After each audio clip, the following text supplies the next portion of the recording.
ए देखिएगा, क्या पढ़ाना है सर? निकल, उसको डाल देना उसमें। चलिए,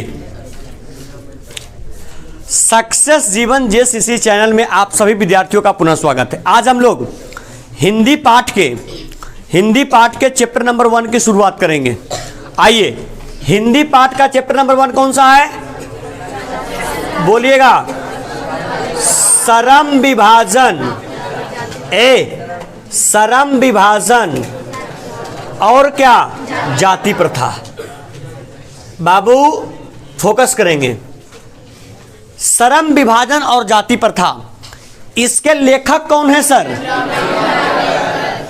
डॉक्टर भीमराव अंबेडकर। गौर कीजिएगा,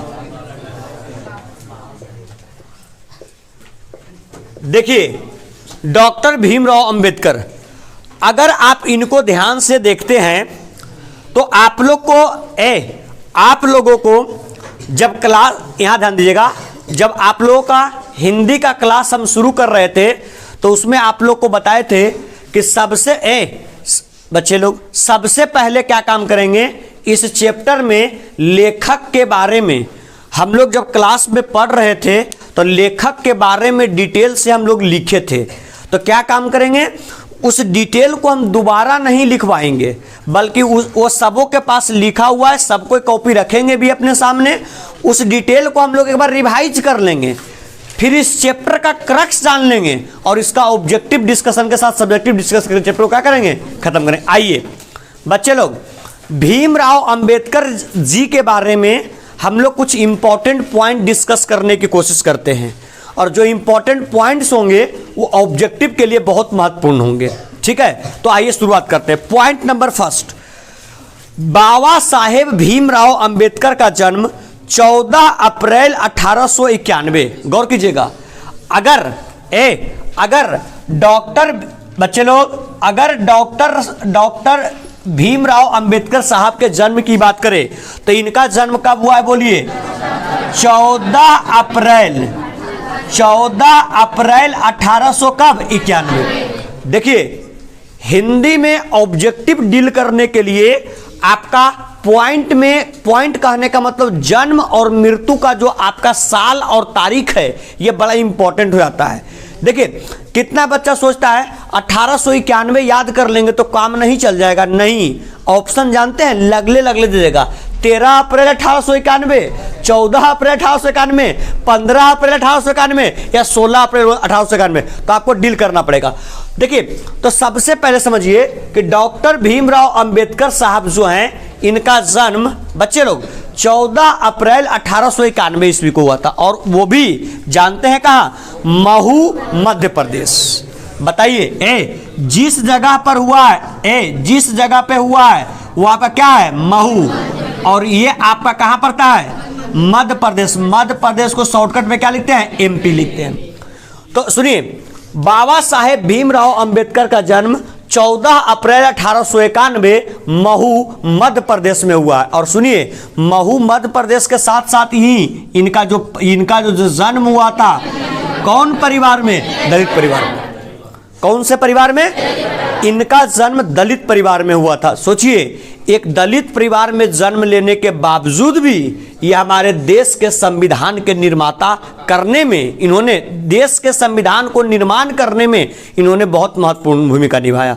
यानी आपका जन्म किस परिवार में, किस गांव में या किस शहर में या किस राज्य में होता है वो इंपॉर्टेंट नहीं है, आपका कर्म डिफाइन करता है कि आप कहां तक पहुंचते हैं। और उसका सबसे बेस्ट एग्जाम्पल भीमराव क्या है? अंबेडकर साहब हैं। ठीक है, तो याद रखिएगा, महू मध्य प्रदेश, एक दलित परिवार में, और 14 अप्रैल 1891 ईस्वी को। नेक्स्ट, इनके 3 प्रेरक व्यक्ति थे। बताइए, अगर डॉक्टर भीमराव अंबेडकर साहब की बात करें तो इनके प्रेरक व्यक्ति के इनके जीवन में कितने थे? 3। सबसे पहला प्रेरक व्यक्ति कौन थे? पहला प्रेरक व्यक्ति बुद्ध, दूसरे प्रेरक व्यक्ति कबीर, और तीसरे आपके थे ज्योतिबा फूले। कौन थे? बोलिए। ज्योतिबा। मतलब सुनिएगा, डॉक्टर भीमराव अंबेडकर साहब का जो जीवन है वो प्रेरणा वो मतलब उनके जीवन में किनका किनका बहुत महत्वपूर्ण स्थान रहा, किनको वो अपना कह सकते हैं क्या सब कुछ गुरु के समान मानते थे। ठीक है, और सबसे पहले व्यक्ति कौन थे? बुद्ध। कौन थे? बुद्ध। दूसरे व्यक्ति कबीर। कौन थे? कबीर। और तीसरे कौन थे? ज्योतिबा फुले। ये तीनों व्यक्ति जो थे वो डॉक्टर भीमराव अंबेडकर साहब के जीवन के प्रेरक व्यक्ति थे। इनको उन्होंने अपना माना और इनके द्वारा बताए गए जो आपका रास्ते हैं उनके रास्ते पर चल करके और ये अपने जीवन में क्या किए? आगे बढ़े।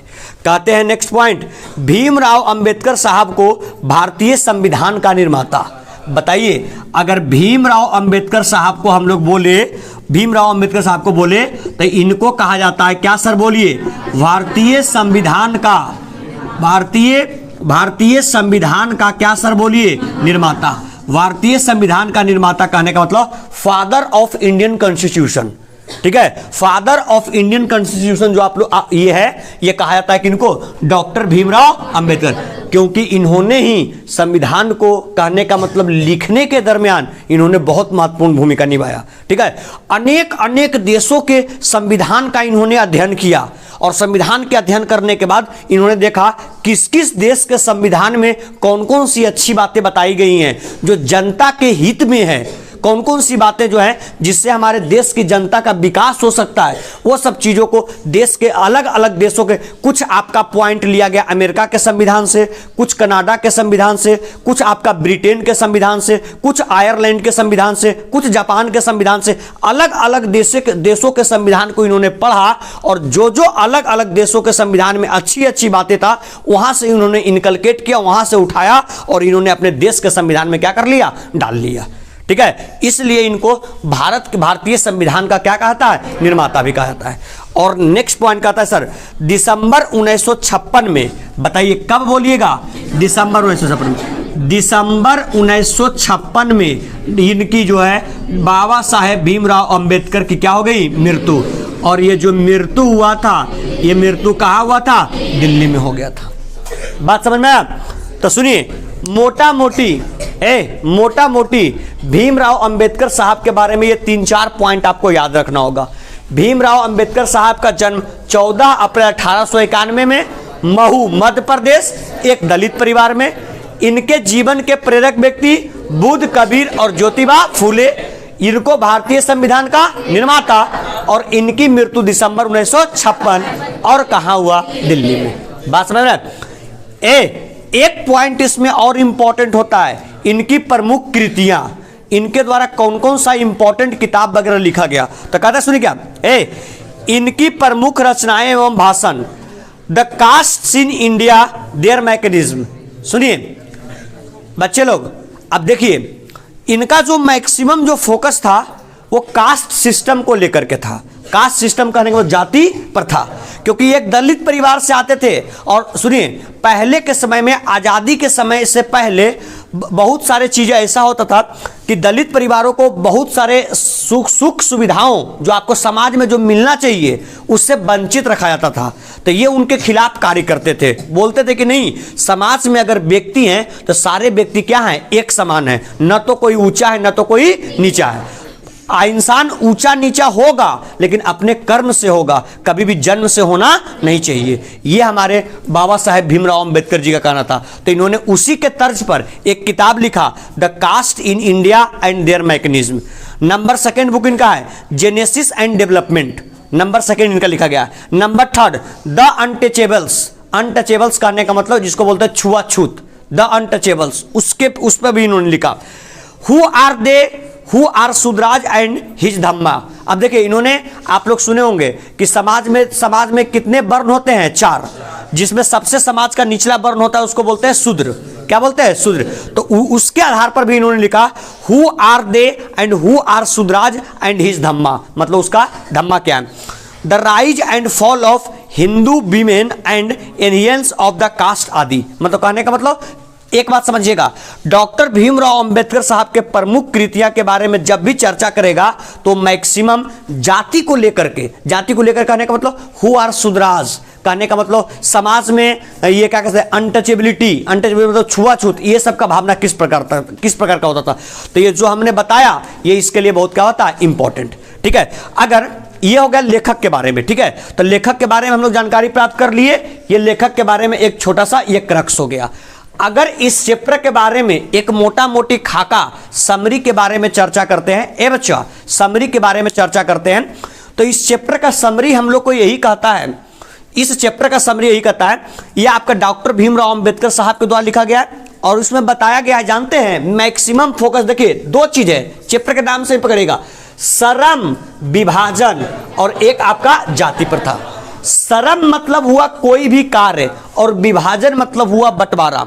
डॉक्टर भीमराव अंबेडकर साहब का इस पूरे चैप्टर में एक ही फोकस है कि इंसान के श्रम का बंटवारा जो है हमारे समाज में, बच्चे लोग फोकस करना है यहां पर, यहां ध्यान सुना, इंसान के जो समाज में श्रम का जो बंटवारा है, कार्य का बंटवारा है। आज देखिए एकदम बिल्कुल आप लोग देखते होंगे, अगर कोई विद्यार्थी जो है वो अगर सुनार परिवार से बिलोंग करता है तो अगर वो कुछ नहीं करेगा तो वो अपना एक जो होता है, कहने का मतलब जो दुकान होता है वो करेगा और उस पर हो जाता है, मतलब श्रम अगर वो है तो वही करेगा। सपोज करिए अगर हम बाल काटने में बड़ा एक्सपर्ट हैं, हर एक डिजाइन का बाल काटते हैं, लेकिन हम जो हमारे समाज में जो समुदाय है जो बाल का कटिंग करता है, अगर हम उससे बिलोंग नहीं करते हैं और अगर हम वो कार्य करना चाहेंगे तो समाज हमको वो कार्य करने नहीं देगा।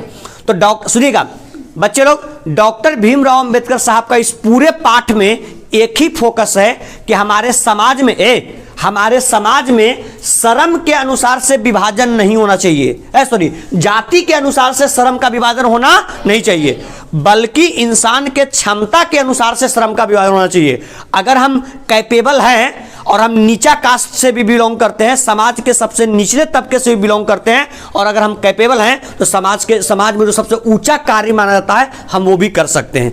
इसका मेन फोकस, मेन क्रक्स इस चैप्टर का यही है कि समाज में आपका जो श्रम का विभाजन होना चाहिए, जो कार्य का बंटवारा होना चाहिए, वो जाति के आधार पर नहीं होना चाहिए बल्कि कर्म के आधार पर होना चाहिए। जन्म के आधार पर नहीं होना चाहिए कार्य का बंटवारा, बल्कि किसके आधार पर, कर्म के आधार पर होना चाहिए। अगर कर्म के आधार पर होगा ना तो उससे क्या होगा कि सब, अब जैसे सपोज करिएगा अगर इस यहां पर बहुत सारे विद्यार्थी बैठे हुए हैं, सबको कहा जाए कि तुम अपने इंटरेस्ट के अनुसार से कार्य चुनो, जो तुम्हारा जिसमें इंटरेस्ट है तुम उसके अनुसार से कार्य करना, तो क्या होगा। अगर सोचिए अगर मेरा पैशन है, मेरा शौक है टीचिंग करना, और हमको जबरदस्ती कोई पकड़ के कोई दूसरा कंपार्टमेंट में डाल देगा कि नहीं तुम जाओ, तुम ऑफिस में बैठ के काम करो, क्या अपना 100% वहां हम दे पाएंगे? नहीं दे पाएंगे। हाँ, अगर यहां रहेंगे तो 2 घंटा की जगह 3 घंटा 4 घंटा भी पढ़ा लेंगे तो वो चीज हमको पता नहीं चलेगा। बात समझ में आया? तो ये पूरा चैप्टर का क्या था बोलिए, क्रक्स था।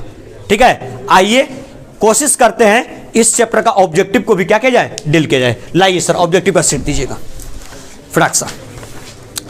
देखिए बच्चे लोग फोकस कीजिएगा, हम लोगों के पास ये श्रम विभाजन और जाति प्रथा का ये सीट मौजूद है, जिसमें आप लोग को ज्ञात है, बच्चे लोग सब कोई देखेंगे यहां पे।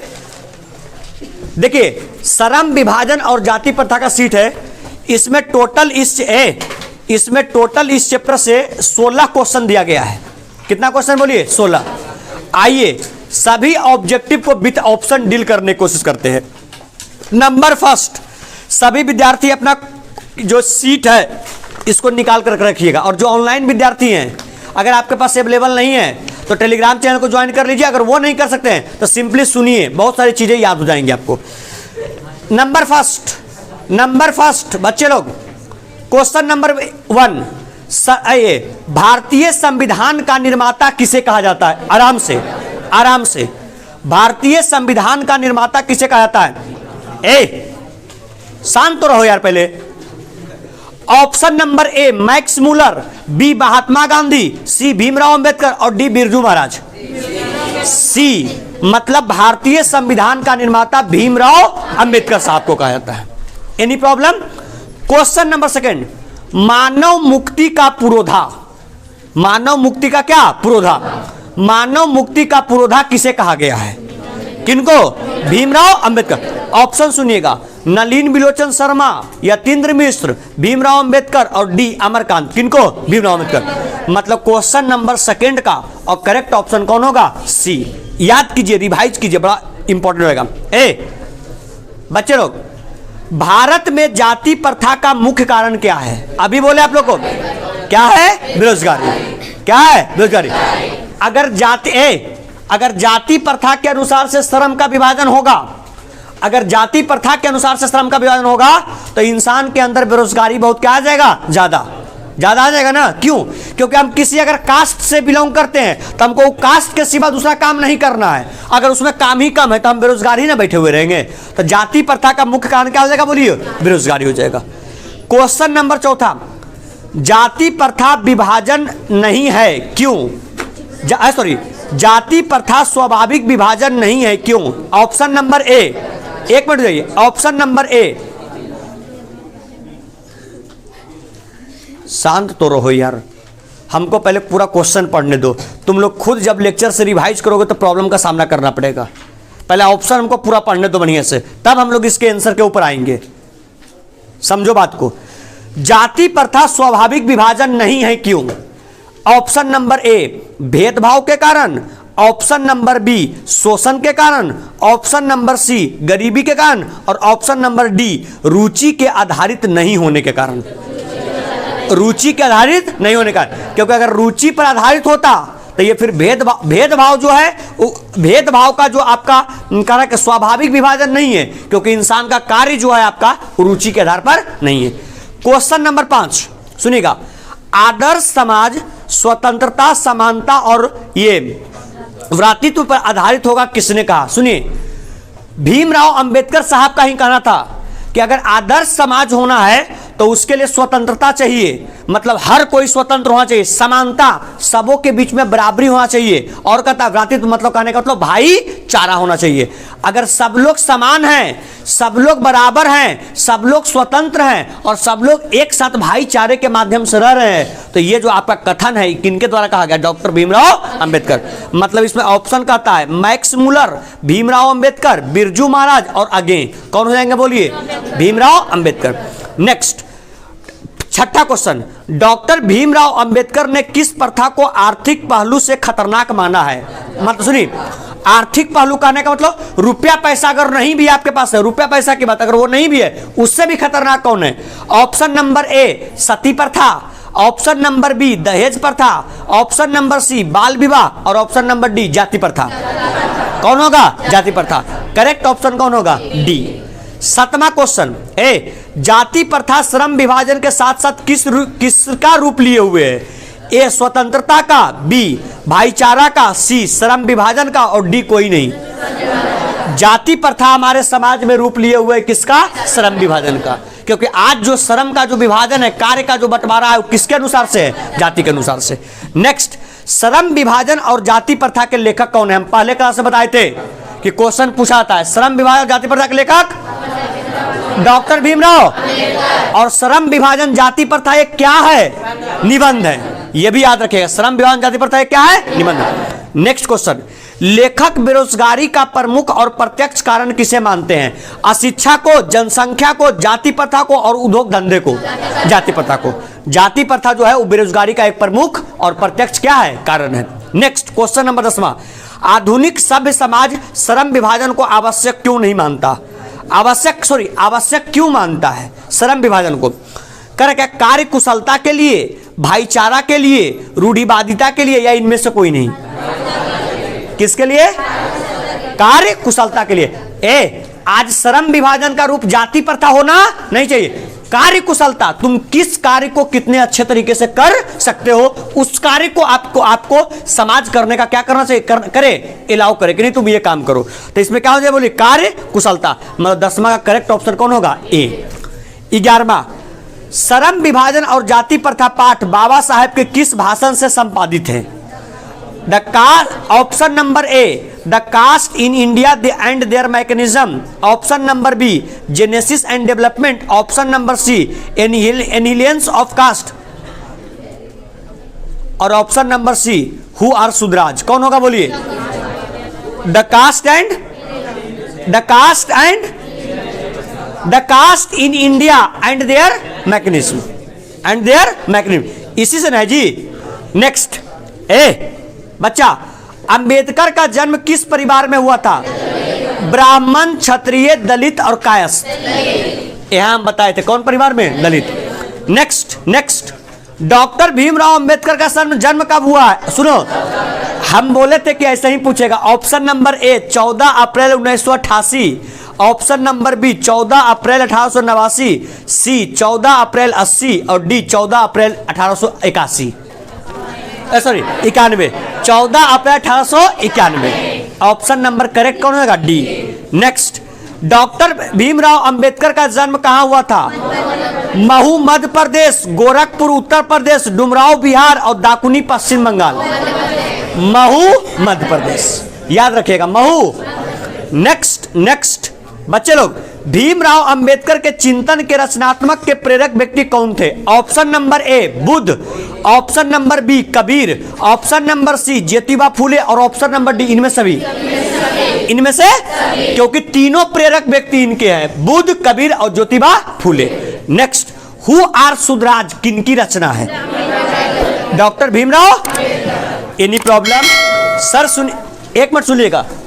आज आपका इस चैप्टर में सबसे पहले लेखक के बारे में सारा पॉइंट डील हो गया, चैप्टर का मिला जुला के समरी भी बता दिए और इस चैप्टर का क्या ऑब्जेक्टिव भी। नेक्स्ट क्लास में इसका सब्जेक्टिव डिस्कशन करेंगे, लेकिन उसका वीडियो रिकॉर्ड नहीं करेंगे, वो सिर्फ मेरे ऑफलाइन विद्यार्थियों के लिए होगा। करेक्ट। चलिए, चैप्टर नंबर फर्स्ट श्रम विभाजन और जाति प्रथा क्या हुआ? खत्म हुआ ऑनलाइन विद्यार्थियों के लिए। बाकी सब्जेक्टिव का डिस्कशन ऑफलाइन विद्यार्थियों के लिए करेंगे। समझ में आया? अरे समझ में आया? अच्छा, ये आइडिया ठीक है रिवाइज करने का? कोई दिक्कत? एक दो बार घर में खुद से पढ़ लीजिएगा ना, डन हो जाएगा। थैंक यू, बहुत बहुत धन्यवाद। आप लोग कमेंट में बताइए आप लोग क्लास कैसा लगा। अगर इसमें कुछ सुधार चाहते हैं तो सुधार करने की आवश्यकता है तो वो भी बताइए। बाकी मिलते हैं नेक्स्ट लेक्चर में। बहुत बहुत धन्यवाद।